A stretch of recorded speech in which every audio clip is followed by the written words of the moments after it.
Good morning students, my name is Anirudh and I am from Adarsh Senior Secondary School खाई शेरगढ़।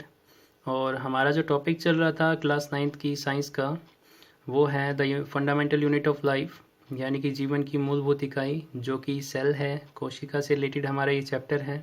ठीक है, तो इसकी पहले भी 2 वीडियो हो चुकी हैं, आज हमारी तीसरी वीडियो है।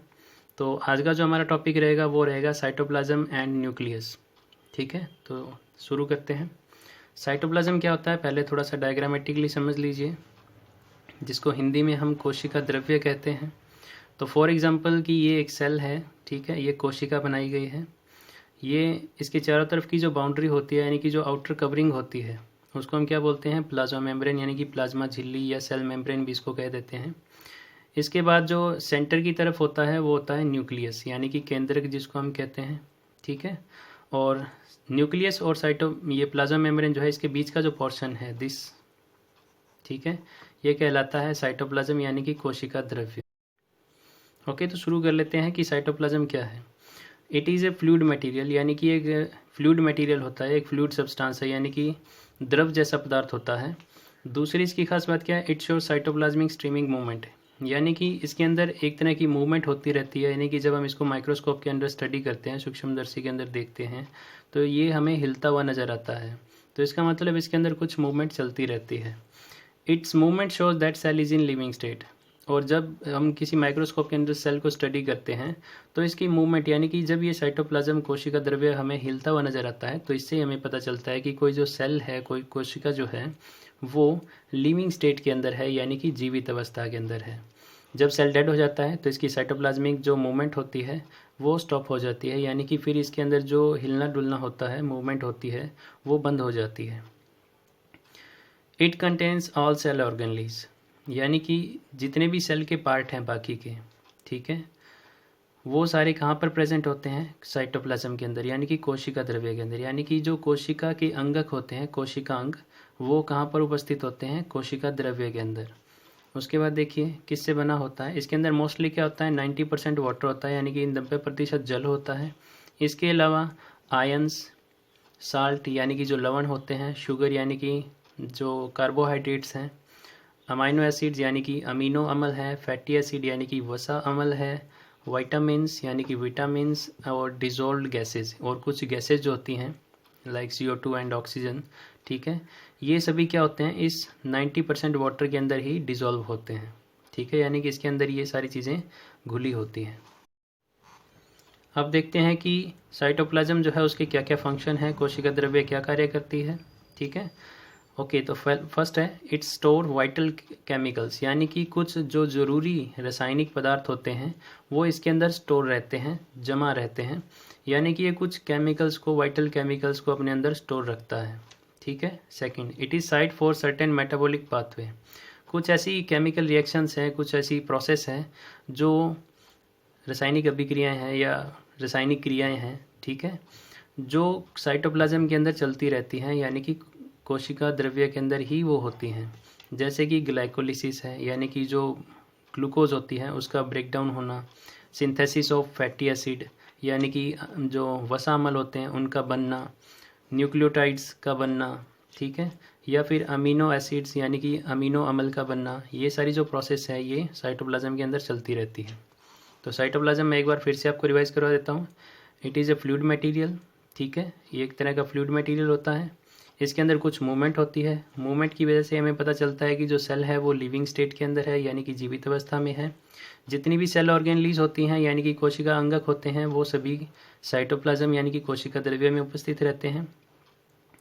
इसके अलावा इसका जो मैटर है वो किससे बना होता है, यानी कि मैट्रिक्स जो होता है वो 90% वाटर से, और ion, salt, sugar, amino acids, fatty acid, vitamins, dissolved gases. ठीक है, फंक्शन में हमने देख लिया है कि ये कुछ केमिकल्स जो हैं, वाइटल केमिकल्स, उनको स्टोर करने का काम करता है।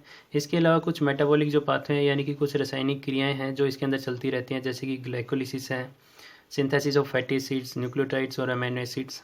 ठीक है, ये सारा काम साइटोप्लाज्म के अंदर चलता रहता है। ओके, जो हमारा नेक्स्ट टॉपिक है वो है न्यूक्लियस, जिसको हिंदी में हम केंद्रक कहते हैं। अब पहले डायग्राम थोड़ा सा देख लीजिए। ठीक है, यहाँ पर मैंने क्या किया है, फॉर एग्जांपल के तौर पे हमने क्या किया, यहाँ पे न्यूक्लियस को शो किया हुआ है, ठीक है। तो न्यूक्लियस जो होता है वो कहाँ प्रेजेंट रहता है, इनसाइड द साइटोप्लाज्म, साइटोप्लाज्म के अंदर ही उपस्थित रहता है, यानी कि कोशिका द्रव्य में ही होता है। अब क्या होता है कि मोस्टली ये कौन से टाइप के सेल में उपस्थित होता है। सेल देखिए दो तरह के होते हैं, प्रोकैरियोटिक और यूकैरियोटिक। ये मैं आपको चैप्टर के लास्ट में बताऊंगा दोनों के बीच में डिफरेंसेस, कि यूकैरियोटिक सेल्स क्या हैं और प्रोकैरियोटिक सेल्स क्या हैं। फिलहाल आप यहाँ पे इतना ही कीजिए कि यूकैरियोटिक सेल्स के अंदर न्यूक्लियस प्रेजेंट रहता है, ठीक है। शेप में कैसा होता है, आकृति कैसी होती है, तो इसकी आकृति स्फेरिकल यानी कि ये गोलाकार होता है, या फिर ये ओवल शेप यानी कि अंडाकार आकृति का हो सकता है, ठीक है। अब क्या होता है कि इसके चारों तरफ यानी कि न्यूक्लियस के चारों तरफ क्या होती है, जैसे कि सेल के चारों तरफ एक मेम्ब्रेन होती है, ठीक है, जिसको हम प्लाज्मा मेम्ब्रेन कहते हैं। वैसे ही न्यूक्लियस के चारों तरफ भी एक मेम्ब्रेन होती है, यानी कि केंद्र के चारों तरफ भी एक झिल्ली होती है, ठीक है, जिसको हम बोलते हैं न्यूक्लियर मेम्ब्रेन, या इसको न्यूक्लियर एनवल्प भी कह देते हैं। तो न्यूक्लियर मेम्ब्रेन जो होती है वो न्यूक्लियस के चारों तरफ प्रेजेंट रहती है। अब इस न्यूक्लियर मेम्ब्रेन की खास बात क्या है कि ये डबल लेयर्ड होती है, ठीक है, यानी कि ये सिंगल लेयर नहीं होती है, ये डबल लेयर होती है। ये मैंने थोड़ा डायग्रामेटिकली शो किया है न्यूक्लियस की स्ट्रक्चर को, ठीक है। तो ये न्यूक्लियस की जो मेम्ब्रेन होती है वो मैंने यहाँ पे शो की है, न्यूक्लियर मेम्ब्रेन, ठीक है। न्यूक्लियर मेम्ब्रेन जो होती है वो क्या होती है, डबल लेयर्ड होती है, यानी कि दोहरी परत वाली होती है, ठीक है। एक बाहरी परत होती है और एक आंतरिक परत होती है, ठीक है, यानी कि एक आउटर मेम्ब्रेन है और एक इनर मेम्ब्रेन होती है, क्लियर। इसके अलावा इन मेम्ब्रेन्स के बीच में पोर्स होते हैं, जैसे कि आपको यहाँ पे दिखाई दे रहे होंगे, ये सारे क्या हैं, पोर्स हैं, ठीक है। अब ये पोर्स काम क्या करते हैं, these pores are the sites for exchange of materials in between the nucleus and the cytoplasm. अब ये फॉर एग्जांपल कि मैंने सेल को थोड़ा डिस्क्राइब कर दिया है, सेल बना दिया है यहाँ पे, ठीक है, सेल ड्रॉ कर दिया है। अब ये अंदर की तरफ क्या हो गया, सेल के न्यूक्लियस, यानी कि ये कोशिका और ये कोशिका का केंद्रक, ठीक है, और ये इसकी न्यूक्लियस की जो मेम्ब्रेन्स है, ठीक है, और ये केंद्रक की जो झिल्ली है वो मैंने बनाई है, और केंद्रक झिल्ली के बीच में ये क्या हो गए, छेद हो गए, ठीक है, यानी कि न्यूक्लियर पोर जिनको हम कहते हैं। तो अब ये क्या करते हैं, देखिए जो भी न्यूक्लियस के अंदर का मटेरियल है उसका जो एक्सचेंज होगा, ठीक है, वो किसके साथ होगा, साइटोप्लाज्म। चारों तरफ क्या होता है, साइटोप्लाज्म होता है, ठीक है। तो साइटोप्लाज्म के साथ जो न्यूक्लियस का एक्सचेंज ऑफ मटेरियल्स है वो किसके थ्रू होता है, न्यूक्लियर पोर्स के थ्रू, ठीक है, यानी कि जो भी पदार्थों का आदान प्रदान होगा वो इन मेम्ब्रेन के छेद के बीच में से ही होता है, ओके।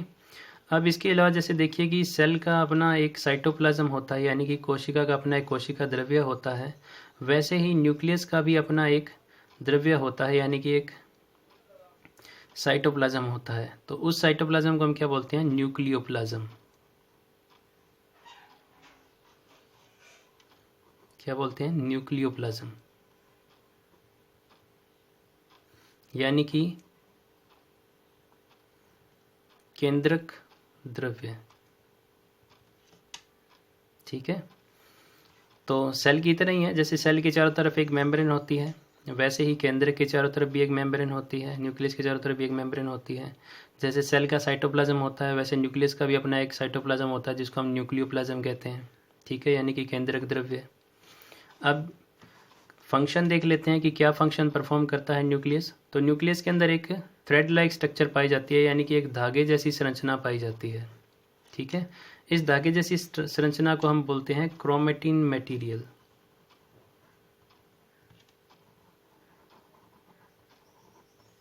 हिंदी में हम इसको बोलते हैं क्रोमेटिन पदार्थ। अब ये क्रोमेटिन जो पदार्थ है ये थ्रेड लाइक होता है, यानी कि धागे जैसी इसकी संरचना होती है, जैसे कि आपको डायग्राम के अंदर शो हो रहा है, ठीक है। और ये किससे बना होता है, ये बना होता है डीएनए प्लस प्रोटीन्स, यानी कि ये डीएनए और प्रोटीन से बना होता है, ठीक है। तो अब ये काम क्या करता है, ठीक है। तो ये डीएनए जो होता है ये क्या करता है कि जो पेरेंट्स के जो करैक्टर होते हैं, यानी कि जो पेरेंटल करैक्टर हैं, यानी कि जो पैतृक गुण हैं, ठीक है, उनको नेक्स्ट जनरेशन के अंदर, यानी कि जो अगली पीढ़ी होगी उसके अंदर ट्रांसफ़र करने का काम करता है, ठीक है, तो हम कह सकते हैं कि जो क्रोमेटिन पदार्थ है या जो क्रोमेटिन मटेरियल है उसका क्या फंक्शन है। It transfer parental characters to the next generation, यानी कि जो माता पिता के गुण होते हैं उनको अगली पीढ़ी के अंदर पहुंचाने का काम कौन करता है, वो काम किया जाता है क्रोमेटिन पदार्थ के द्वारा। ठीक है,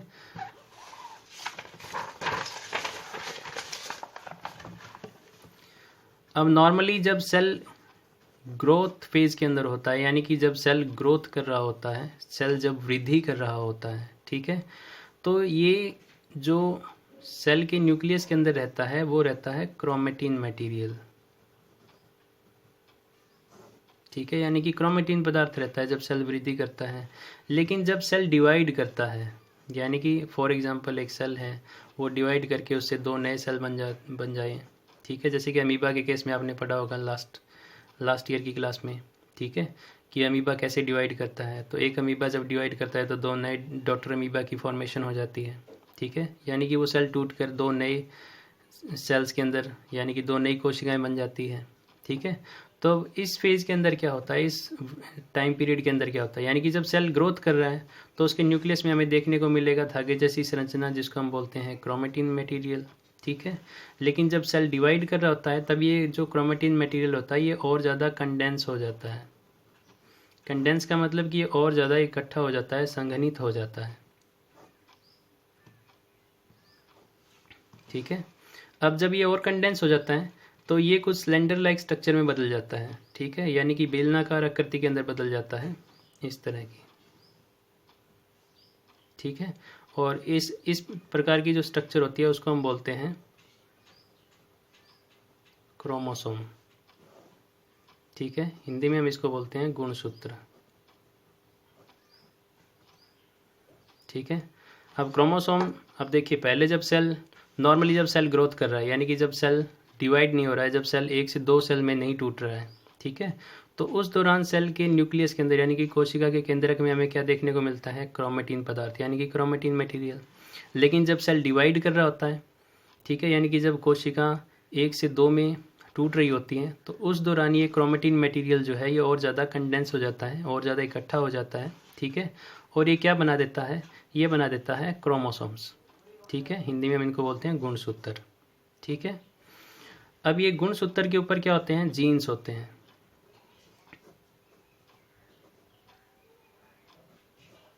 ठीक है, जीन्स होते हैं जो क्या करते हैं, जो भी नेक्स्ट जनरेशन को जो करैक्टर ट्रांसफ़र करने हैं, ठीक है, जो भी नए गुण अगली पीढ़ी के अंदर भेजने होते हैं, तो उन सभी की इन्फॉर्मेशन किसके अंदर स्टोर रहती है, जीन्स के अंदर। ठीक है, उन सभी की जो गुणों का जो मैसेज है, जो इन्फॉर्मेशन है, वो किसके अंदर स्टोर रहती है, जीन्स के अंदर। ठीक है, तो जीन्स को हम क्या कह सकते हैं, यूनिट ऑफ इनहेरिटेंस, यानी कि अनुवांशिकता की इकाई। अनुवांशिकता क्या होता है, माता पिता के गुणों का अगली पीढ़ी में जाना, क्या कहलाता है, अनुवांशिकता। ठीक है, और इंग्लिश के अंदर हम इसको बोलते हैं इनहेरिटेंस, यानी कि transfer of parental character to the next generation is called inheritance. ठीक है, अब ये जो कैरेक्टर है इनको आगे ले जाने का काम कौन करता है, इनको आगे ले जाने का काम करते हैं जीन्स। जीन्स कहाँ प्रेजेंट होते हैं, क्रोमोसोम के ऊपर। ठीक है, क्रोमोसोम किससे बनते हैं, क्रोमेटिन मटेरियल से, और क्रोमेटिन मटेरियल हमने देखा किससे बना होता है, डीएनए प्लस प्रोटीन से। ठीक है, तो आई थिंक आपको ये समझ में आ गया होगा। सॉरी, एक चीज़ और रह गई है, वो मैं आपको बता देता हूँ कि जो क्रोमोसोम होते हैं वो कभी भी सिंगल नहीं रहते हैं, यानी कि ये सिंगल यूनिट ऑफ क्रोमोसोम है। ठीक है, क्रोमोसोम हमेशा किस में रहते हैं, पेयर के अंदर, यानी कि दो क्रोमोसोम एक दूसरे के साथ जुड़ के रहते हैं, यानी कि वो पेयर की फॉर्म में रहते हैं। अब जो ह्यूमन बॉडी का सेल होता है, यानी कि मानव कोशिका जो होती है, ठीक है, मानव शरीर की जो कोशिका होती है उसके एक कोशिका के अंदर कितने गुणसूत्र पाए जाते हैं, 46। ठीक है, कितने गुणसूत्र पाए जाते हैं, कितने क्रोमोसोम प्रेजेंट रहते हैं, 46 क्रोमोसोम्स, यानी कि 46 गुणसूत्र उपस्थित रहते हैं इंसान की एक कोशिका के अंदर। ठीक है, अब जैसे मैंने आपको बताया कि जो क्रोमोसोम होते हैं वो कभी भी सिंगल यूनिट में नहीं रहते हैं, वो हमेशा जोड़े के अंदर रहते हैं, यानी कि पेयर की फॉर्म में रहते हैं। ठीक है, तो अब ये 46 क्रोमोसोम है, तो हम इनको यूँ भी कह सकते हैं कि 23 पेयर्स, यानी कि 23 जोड़ी गुणसूत्र। ठीक है, तो ऐसे भी हम इनको कह सकते हैं। तो आई थिंक आपको इसकी जो स्ट्रक्चर है न्यूक्लियस की, यानी कि केंद्र की जो संरचना है वो समझ में आ गई होगी। फिर से बता देता हूँ कि ये न्यूक्लियस होता है ये यूकैरियोटिक सेल में, यानी कि यूकैरियोटिक कोशिका में पाया जाता है। इसकी जो आकृति होती है वो गोलाकार हो सकती है, हो सकता है कुछ सेल्स में ये अंडाकार आकृति के हों, यानी कि ओवल शेप के भी हों। इसका अपना एक न्यूक्लियोप्लाज्म होता है, यानी कि केंद्रक द्रव्य होता है। इसके अलावा न्यूक्लियस के चारों तरफ एक मेम्ब्रेन पाई जाती है, जिसको हम न्यूक्लियर मेम्ब्रेन कहते हैं, या इसको न्यूक्लियर एनवल्प भी कह देते हैं। केंद्रक झिल्ली जो होती है वो दोहरी परत वाली होती है, यानी कि ये डबल लेयर्ड होती है। एक आउटर लेयर होती है, एक इंटरनल लेयर होती है। इसके अलावा जो मेम्ब्रेन होती है उसके बीच में न्यूक्लियर पोर प्रेजेंट रहते हैं, यानी कि जो झिल्ली होती है उसके बीच में थोड़े छेद होते हैं। अब ये इन पोर्स का फंक्शन क्या है कि ये जो न्यूक्लियस से और साइटोप्लाज्म के बीच में जो एक्सचेंज ऑफ मटेरियल होगा वो इन न्यूक्लियर पोर्स के थ्रू ही होता है, यानी कि इन छेदों के द्वारा ही जो पदार्थ का आदान प्रदान होता है न्यूक्लियस और कोशिका द्रव्य के बीच में, वो इन्हीं के द्वारा होता है। अब न्यूक्लियस की न्यूक्लियोप्लाज्म के अंदर, यानी कि केंद्रक द्रव्य के अंदर एक धागे जैसी संरचना पाई जाती है, जिसको हम बोलते हैं क्रोमेटिन पदार्थ, यानी कि क्रोमेटिन मटेरियल। अब क्रोमेटिन मटेरियल किससे बना होता है? क्रोमेटिन मटेरियल बना होता है डीएनए और प्रोटीन से। ये तभी तक हमें कोशिका के केंद्रक में दिखाई दे सकता है जब सेल क्या हो, ग्रोथ फेज के अंदर हो, यानी कि सेल सिर्फ वृद्धि कर रहा है। लेकिन जब सेल डिवाइड करता है, यानी कि सेल जब टूट रहा होता है, ठीक है, तो उस दौरान जो क्रोमेटिन मटेरियल है वो और ज़्यादा कंडेंस हो जाता है, और वो किसमें कैसी स्ट्रक्चर की फॉर्मेशन कर देता है, वो बदल जाता है क्रोमोसोम्स के अंदर। ठीक है, यानी कि गुणसूत्रों में वो बदल जाता है। अब गुणसूत्र जो होते हैं उनके ऊपर क्या रहते हैं? जीन्स, और जीन ही हैं जिनके अंदर इन्फॉर्मेशन होती है कि वो पेरेंटल कैरेक्टर को आगे नेक्स्ट जनरेशन के अंदर ट्रांसफ़र करें। अब क्रोमोसोम जो होते हैं वो कभी भी सिंगल यूनिट में नहीं रहते, वो हमेशा किस में होते हैं? पेयर्स के अंदर। ठीक है, तो एक ह्यूमन बॉडी की बात करें तो ह्यूमन बॉडी के सेल्स के अंदर टोटल एक सेल के अंदर कितने क्रोमोसोम होते हैं? 46, यानी कि वो जोड़े में रहते हैं, तो हम उनको यूँ भी कह सकते हैं कि 23 पेयर्स।